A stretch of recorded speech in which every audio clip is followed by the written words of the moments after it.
អនាគតដ៏ធំធេងកំពុងប្រឈមមុខនឹងការស្វែងរកហើយលើកកន្ទុយចេញយ៉ាងលឿនដើម្បីបាញ់ទឹកអាស៊ីតហ្វូមិកខ្លាំងនេះខូរ៉ូសេវរីវនឹងបង្កឲ្យមានអារម្មណ៍ឆេះខ្លាំងដល់សត្រូវសង្គ្រាមមួយបានចាប់ផ្ដើមយ៉ាងឆាប់រហ័សខ្យាដំរីពលនៅក្បែរវាក៏ចង់ទាញយកប្រយោជន៍ពីស្ថានភាពដែរសម្ភារៈត្រូវបានបង្ក្រាបភ្លាមដោយទាហាន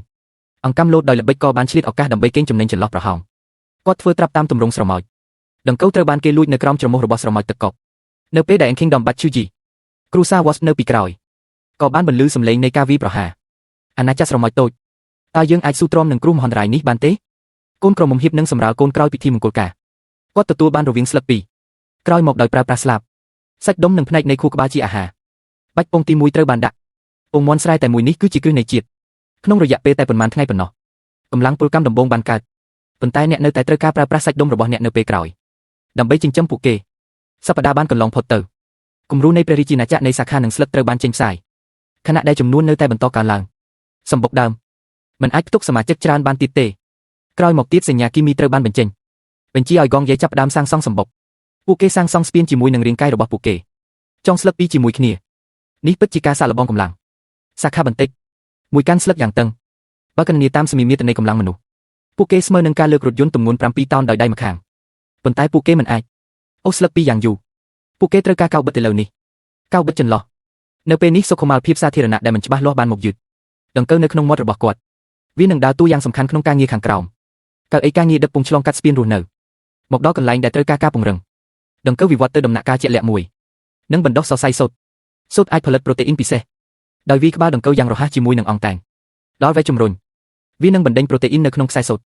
រាវនៅពេលដែលវាប៉ះនឹងខ្យល់វាคล้ายជាខ្សែដោយទាញថយក្រោយឥតឈប់ឈរចន្លោះរវាងស្លឹកត្រូវបានបំពេញទាំងស្រុងជំនាញនេះគឺជាអភូតហេតុនៃធម្មជាតិសម្បុកនេះមានភ្លើងបំភ្លឺល្អ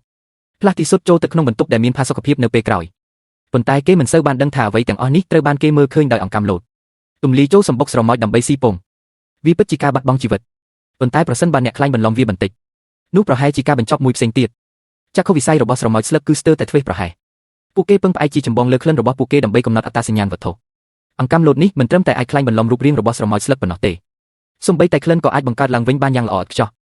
អ្នកយាមមិនមានប្រតិកម្មអ្វីទាំងអស់អង្កាំកំពុងលោតនៅក្រោមច្រមុះរបស់ពួកគេលួចដង្កូវដោយមិនដឹងខ្លួនប៉ុន្តែប្រឈមមុខនឹងបរិមាណផលិតកម្មប្រកបដោយប្រសិទ្ធភាពនាពេលអនាគតការបាត់បង់នេះគឺស្ទើរតែមានការធ្វេសប្រហែសសូម្បីតែនៅរដូវវស្សាសម្បុកក៏អាចដើរតួនាទីយ៉ាងធំផងដែរមានភ្លៀងធ្លាក់និងមានខ្យល់បក់នៅខាងក្រៅកូនតូចអាចលាក់ខ្លួនក្នុងផ្ទះស្ងួតសុវត្ថិភាពនិងសម្លេងដូចជាស្លឹកក្រៀមស្វិតខ្ញុំនឹងផ្លាស់ទីជាញឹកញាប់នាពេលអនាគតទាំងអស់នេះត្រូវបានត្រួតពិនិត្យដោយសម្ងាត់ដោយបុគ្គលដែលគេស្គាល់ផ្នែកខាងមុខរាងមូលដ៏មានឥទ្ធិពលនិងស្រួចវាជាអាវុធប្រឡាយលោកបន្ទាប់ពីការដឹកជញ្ជូនសប្បុរសធម៌ Poison Sister មានបំណងវាយប្រហារពីខាងក្រោយដោយមិននឹកស្មានដល់គាត់ត្រូវបានគេរកឃើញដោយទាហានយាមម្នាក់ពួកគេចង់លុបបំបាត់ការគំរាមកំហែងទាំងអស់នៅជុំវិញពួកគេនាពេលអនាគតប៉ុន្តែការវាយប្រហាររបស់គាត់បានធ្វើឲ្យឈាមពោលបំពេញឈាមស្បែកជើងក្រវីការវាយប្រហារទៅមុខដ៏មានឥទ្ធិពលរបស់ Stinger គឺស្លាប់សម្រាប់អ្នកយាមក្នុងមួយវេនប៉ុន្តែមុនពេលស្លាប់ទាហានបានបង្ហាញពីគ្រោះថ្នាក់ខ្យាដំរីឆោតល្ងងមិនដឹងថាការស្លាប់របស់គាត់ជិតមកដល់ហើយកងទ័ពស្រមោចបៃតងបានវាយលុកយ៉ាងរហ័សនៅកូអដនេមួយរំពេចនោះពីស្ពលត្រូវបានហុំព័ទ្ធពួកគេមានការបែងចែកការងារច្បាស់លាស់ប្រើការទាញដើម្បីបង្ក្រាបខ្យាដំរីយ៉ាងរឹងមាំប៉ុន្តែកន្ទុយមានជាតិពុលវាមិនមានឥទ្ធិពលលើពួកគេទេនៅពេលដែលខ្យាដំរីបាត់បង់សមត្ថភាពក្នុងការផ្លាស់ទីពួកគេនឹងបំផ្លាញសត្វព្រៃរបស់ពួកគេដោយឥតខ្ចោះយកសពទៅដាក់ក្នុងសម្បុកជាអាហារសាធារណៈទីណាមានសង្គ្រាមនិងមានអ្នកស្លាប់ប៉ុន្តែជាសំណាងល្អចំនួនពងដែលដាក់ជារៀងរាល់ថ្ងៃគឺរាប់ពាន់ឥតខ្ចោះបំពេញចន្លោះនៃជនរងគ្រោះមិនមែនប្រភេទសត្វរាតត្បាតទាំងអស់ទេពួកគេទាំងអស់នឹងត្រូវសម្លាប់ដង្កូវមេអំបៅខ្លាញ់ទទួលបានការព្យាបាលពិសេសគាត់ស៊ីផ្លែឈើរបស់រុក្ខជាតិដូច្នេះការទទួលយកជាតិស្ករនិងអាស៊ីតអាមីណូមួយចំនួនតូចគ្រឿងផ្សំស្ករដែលមិនអាចរំលាយបានខ្លះនឹងត្រូវបានបញ្ចេញចេញពីរាងកាយទឹកឃ្មុំផ្អែមវាជាអាហារឆ្ងាញ់ដែលមែកនិងស្លឹកមិនអាចទប់ទល់បានប៉ុន្តែចលនានេះផ្ទះបាយមិនតែងតែមានសម្រាប់ពួកគេបរិភោគទេ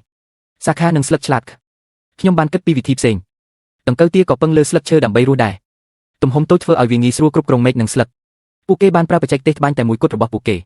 ចូលប្រមូលដង្កូវនាងចូលគ្នាហើយចិញ្ចឹមវាជាឆ្លើយតាមវិធីនេះវានឹងមានការផ្គត់ផ្គង់ដងស៊ីតេថេដល់ទីបញ្ចប់នេះពួកគេក៏នឹងបញ្ជូនកងទ័ពពិសេសទៅការពារសត្វខ្វិននៅពេលដែលសត្វល្អិតរកឃើញនរណាម្នាក់រត់គេចខ្លួនពួកគេនឹងប្រើក្រពើមុតស្រួចរបស់ពួកគេបញ្ជូនថ្នាំទៅក្រោយជាមវិញប៉ុន្តែប្រសិនបើអ្នកបាត់បង់ច្រើនពេកវានឹងនាំឲ្យពួកគេមានគ្រោះមហន្តរាយផងដែរនៅពេលដែលអាហ្វ្រិកកាន់តែតិចទៅមែកឈើនិងស្លឹកដែលនៅជិតបង្ហាញការមិនពេញចិត្តយ៉ាងខ្លាំងចំពោះអាកប្បកិរិយារបស់ពួកគេប្រមូលទ័ពទៅសុំការពន្យល់ប្រឈមមុខនឹងការគំរាមកំហែងបែបនេះស្រមោចបៃតងបានរំលងការទូតផ្ញើសញ្ញាដើម្បីចាប់ផ្ដើមការត្រៀមខ្លួនប្រយុទ្ធកម្រិតទី1ភ្លាម ទីហ៊ានសត្រូវបានប្រញាប់ប្រញាល់ទៅមុខដោយកាត់ប្រកិច្ចកងទ័ពស្រមោចបៃតងបានរងចាំជាយូរមកហើយការប្រយុទ្ធចាប់ផ្ដើមភ្លាមសម្រាប់ពួកគេអាហារគឺជាយុទ្ធសាស្ត្ររបស់នគរកក់ទុកពេលចាញ់សង្គ្រាមរាល់អាហារនឹងសុទ្ធនុយនៅក្នុងសម្បុកពួកគេទាំងអស់នឹងត្រូវលួចខណៈកម្លាំងសត្រូវបន្តហូរចូលវាមានន័យថាចំនួនអ្នកស្លាប់និងរបួសរបស់កំពូលបានកើនឡើងយ៉ាងខ្លាំងទីហ៊ានដែលឈរនៅខាងលើបានត្រៀមខ្លួនជាស្រេចក្នុងការវាយប្រហារវេទមន្តចុងកន្ទុយនៃពីដាច់បាញ់គឺជ្រេះខ្លាំងណាស់មិនត្រឹមតែអាចដុតបំផ្លាញរាងកាយរបស់សត្រូវប៉ុណ្ណោះទេ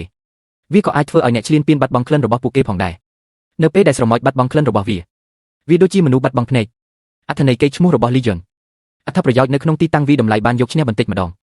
គ្មានក្លិននៃការបញ្ជាផ្ទាល់ស្រមោចបៃតងជាសត្រូវអាចរត់គេចបានដោយលោតចេញពីច្រាំងថ្មចោតអ្នកឈ្លានពានបានរត់គេចខ្លួនដោយភាពច្របូកច្របល់ដោយបោះបង់ចោលអាវុធនិងគ្រឿងសឹករបស់ពួកគេវាមានន័យថា Legion ត្រឡប់មកគ្រប់គ្រងស្ថានភាពវិញឥឡូវនេះគ្មានគ្រោះថ្នាក់ទេអ្នកអាចពងដោយសុវត្ថិភាពនៅពេលដែលនគរបានរីកចម្រើនវិជាជីវៈគួរតែអនុញ្ញាតឲ្យមនុស្សថ្មីចូលរួមនាពេលអនាគតប៉ុន្មានខែប៉ុណ្ណោះនគរបានរីកចម្រើនឡើងពីតបរាប់ម៉ឺននាក់ទៅអភិវឌ្ឍទៅជាកងពលរាប់លាន